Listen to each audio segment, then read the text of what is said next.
আসসালামু আলাইকুম viewers, welcome to my cooking channel food Bhuvan. আজকে আমি আপনাদের সাথে শেয়ার করব চিকেন স্যুপ।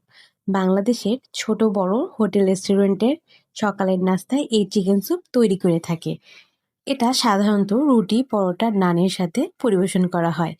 এটা বানাতে খুব সহজ এবং অল্প সময় তৈরি করা যায়। আজকে আমি আপনাদের মাঝে খুব সহজভাবে রেসিপিটি তৈরি করে দেখাবো। তো চলুন কথা না বাড়িয়ে শুরু করা যাক। চিকেন স্যুপ তৈরি করতে প্রথমে একটি মিশ্রণ তৈরি করে নেব। এজন্য এখানে আমি একটি বাটিতে দুধ নিয়ে নিয়েছি 1 কাপের মতো। আর এখানে নিয়েছি 3 পিস পাউরুটি। এগুলোকে আমি ছোট ছোট পিস করে কেটে নিয়েছি। এখন এই পাউরুটিগুলো দুধের মধ্যে দিয়ে দিচ্ছি। এখন এটাকে আমি এই দুধের সাথে ভিজিয়ে রেখে দেব 5 মিনিটের জন্য। এতে করে পাউরুটিগুলো নরম হয়ে যাবে। চলে এলাম 5 মিনিট পর। এখন এখানে একটি ব্লেন্ডারের জার নিয়েছি। এর মধ্যে পাউরুটির মিশ্রণগুলোকে দিয়ে দিচ্ছি। এখন এটাকে আমি ব্লেন্ড করে নেব। ব্লেন্ড করা হয়ে গিয়েছে। দেখতে পাচ্ছেন পাউরুটিগুলো সম্পূর্ণভাবে দুধের সাথে মিশে গিয়েছে। এখন এটাকে আমি একটি পাশে রেখে দিচ্ছি। এখানে আমি একটি বাটিতে 500 গ্রাম পরিমাণ চিকেন নিয়েছি। এখানে আমি পাকিস্তানি মুরগি ব্যবহার করেছি। আপনারা চাইলে ব্রয়লার মুরগি এখানে ব্যবহার করতে পারেন। এগুলোকে আমি আমার পছন্দ মতো পিস করে কেটে নিয়েছি। এখন এর মধ্যে আমি 2 টেবিল চামচ পরিমাণ টক দই দিয়ে দিচ্ছি। তারপর এখানে আমি সামান্য একটু লবণ দিয়ে দিলাম। এখন এই টক দই আর লবণের সাথে চিকেনটাকে আমি ভালো করে মিশিয়ে নেব। মিশিয়ে নেওয়া হয়ে গিয়েছে। এখন এটাকে আমি একটি পাশে রেখে দিচ্ছি। এখন চলে যাচ্ছি মূল রান্নায়। এজন্য চুলায় একটি প্যান বসিয়ে দিয়েছি। আর এর মধ্যে এখন আমি পর্যাপ্ত পরিমাণ তেল দিয়ে দিলাম আর সামান্য একটু ঘি অ্যাড করছি। আপনারা চাইলে এখানে সম্পূর্ণ ঘি বা সম্পূর্ণ তেল দিয়ে স্যুপটা রান্না করতে পারেন, কিন্তু এখানে আপনারা অবশ্যই ঘি দেওয়ার চেষ্টা করবেন। ঘি ব্যবহার করলে চিকেন স্যুপটার টেস্ট অনেক গুণ বেড়ে যায়। তেলটা যখন গরম হয়ে আসবে তখন এখানে আমি 4 টুকরো সাদা এলাচ দিয়ে দিলাম। তারপর এখানে আমি একটি তেজপাতা মাঝখান থেকে ছিঁড়ে নিয়েছি, তা এখন দিয়ে দিচ্ছি।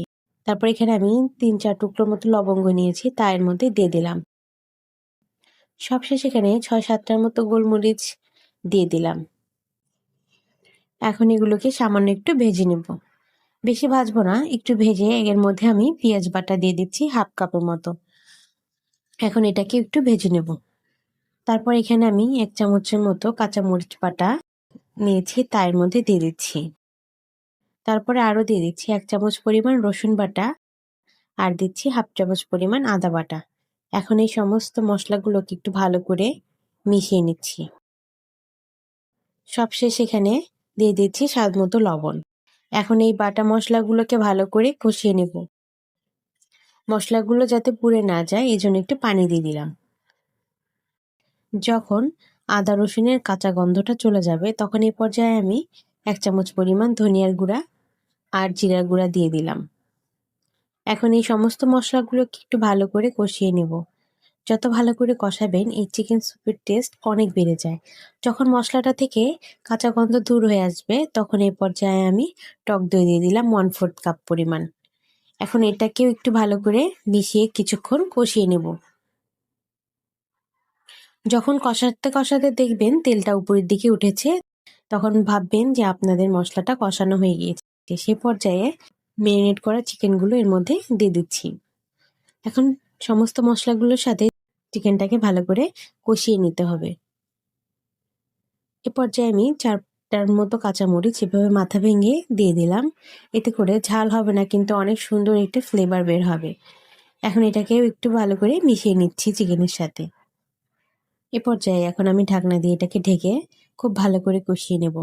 ঢাকা দেওয়ার ফলে দেখতে পারবেন চিকেন থেকে অনেকটা পানি ছেড়ে দেবে এবং চিকেনটাও অনেক সুন্দর মতো সেদ্ধ হয়ে আসবে। ঢাকনা উঠিয়ে কয়বার আমি নিচ থেকে ভালো করে নেড়েচেড়ে এটাকে কষিয়ে নিচ্ছি। এখানে পানিগুলো শুকিয়ে আসা পর্যন্ত এভাবেই কষিয়ে নিতে হবে। দেখতে পাচ্ছেন পানিগুলো অনেকটাই শুকিয়ে এসেছে এবং তেলও দেখা যাচ্ছে। এ পর্যায়ে এখানে আমি সেই পাউরুটি এবং দুধের মিশ্রণটি ঢেলে দিলাম। এখন চিকেনের সাথে এই মিশ্রণটাকে ভালো করে মিশিয়ে নিচ্ছি। মিডিয়াম হাইতে অবশ্যই চুলার আঁচটা রাখতে হবে। এই পর্যায়ে একটি বলক আসা পর্যন্ত অপেক্ষা করছি। যখন বলক চলে আসবে চুলার আঁচটা মিডিয়াম লোতে করে এটাকে 5 মিনিট এভাবে রান্না করে নেব। এতে করে মাংস ভেতর থেকে সুন্দর মতো সিদ্ধ হয়ে আসবে এবং মশলাগুলো ভেতরে সুন্দর মতো প্রবেশ করবে।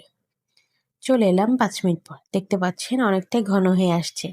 এখন যেমনটা ঘন দেখা যাচ্ছে, ঠান্ডা হয়ে এলে এটা কিন্তু আরো ঘন হয়ে আসবে। এর চেয়ে বেশি আর জাল দেব না, তা না হলে চিকেন স্যুপের মধ্যে যে ঝোলটা সেটা অনেকটাই কমে যাবে। সবশেষ 2 চামচ ঘি দিয়ে স্যুপটাকে আমি নামিয়ে নেব। এখন এখানে আমি একটি পাত্রে এটাকে নিয়ে নিচ্ছি। তো ভিউয়ার্স, আজকের এই হোটেল স্টাইলে চিকেন স্যুপটা আপনাদের সঙ্গে শেয়ার করতে পেরে সত্যিই ভালো লাগছে। সকালের নাস্তা রুটি পরোটা অথবা নানের সাথে এমন এই গরম স্যুপ অনেক সময় শুধু পেটই না, মনও ভরিয়ে দেয়।